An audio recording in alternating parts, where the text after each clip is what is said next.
কিছুদিন আগে আপনাদেরকে দেখিয়েছিলাম ঐতিহ্যের নাম ভবানীপুর প্রথম পার্ট।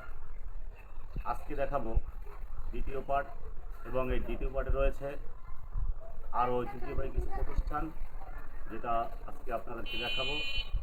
এই মুহূর্তে আমার পিছনে যে ভবনটি দেখতে পাচ্ছেন, এই ভবনটি বরিশাল পল্লী বিদ্যুৎ সমিতি 2 এটি একটি অভিযোগ কেন্দ্র।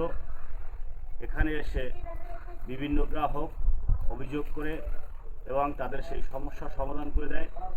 এটি ভবানীপুরে অবস্থিত এবং এই প্রতিষ্ঠানটি দীর্ঘদিন যাবৎ এখানে সেবা দিয়ে যাচ্ছে। আমার পাশেই রয়েছে আরেকটি প্রতিষ্ঠান, এখন আপনাদেরকে এই প্রতিষ্ঠানটি দেখাবো। গ্রাহক অফিস ভবানীপুর শাখা।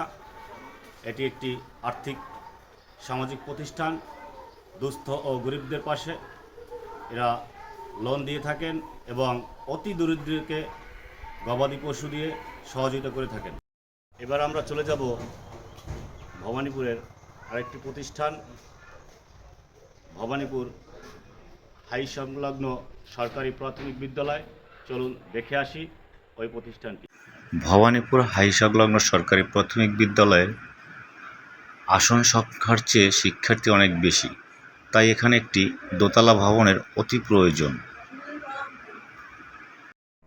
এখন দেখব ভবানীপুর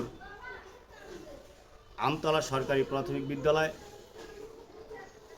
চলুন এই প্রতিষ্ঠানটিও আমরা দেখে আসি।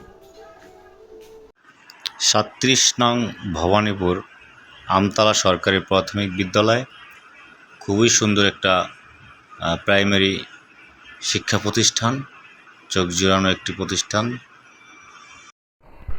দর্শক, এখন আপনাদেরকে দেখাবো আরবি শিক্ষা প্রতিষ্ঠান ভবানীপুর হরুন্নাহার আমির নুরানি হাফিজিয়া মাদ্রাসা এতিমখানা ও লীলাবড়ি। এখানে আরবি শিক্ষা প্রদান করা হয়।